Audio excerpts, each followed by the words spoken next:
Kumusta mga kaboxing? This is Boy Kalawang TV.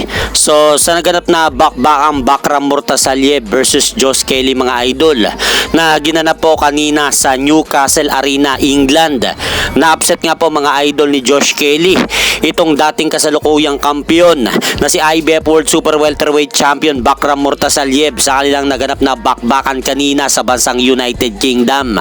Dahil tinalo nga po mga idol ni Josh Kelly si Bakram Murtasalyev sa pamamagitan ng majority decision.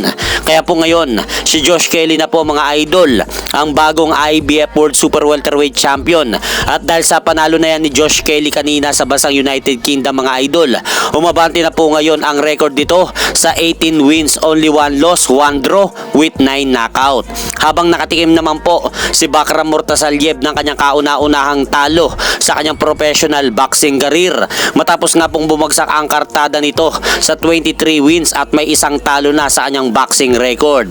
Habang sa naganap naman po na laban nila Sander Sayas at Abbas Barao na ginanap sa San Juan, Puerto Rico kanina mga idol, nauwi nga po ang kanilang laban na dalawa sa isang decision dahil umabot nga po ang kanilang laban na dalawa hanggang sukdulang 12 rounds na bakbakan sa ibabaw ng ring na walang bumabagsak.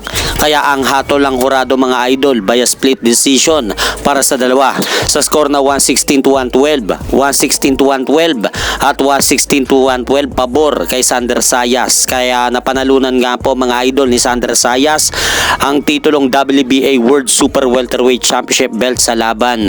At umabante na rin po ang malinis na kartada ni Sander Sayas mga idol sa 23-0 with 13 knockout. Habang bumagsak naman ang kartada ni Abbas Barao sa 17 wins at may 2 talo na.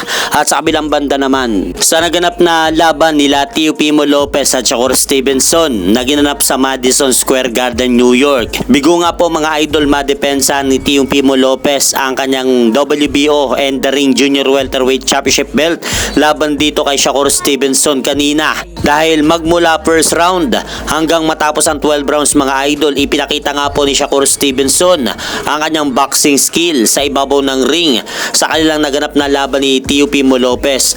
Matapos nga po nitong talunin si Teofimo Lopez via lopsided unanimous decision upang maging ganap na bagong WBO and the Ring Junior Welterweight Champion.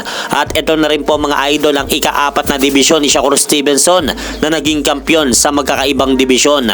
At umabante na rin po ang malinis na kartada nito sa 25-0 with 11 knockout. Habang nalasap naman po ni Teofimo Lopez mga idol ang kanyang ikalawang talo sa kanyang buong professional boxing career matapos nga pong bumagsak ang kartada nito sa 22 wins at may 2 talo na sa kanyang boxing career. At hanggang dito na lang po muna ang aking update sa mga ganapan sa mundo ng boxing. At syempre mga idol, huwag nyo rin pong kalimutan, pakisuportahan nyo naman po muna ang ating munting channel. Maraming salamat po.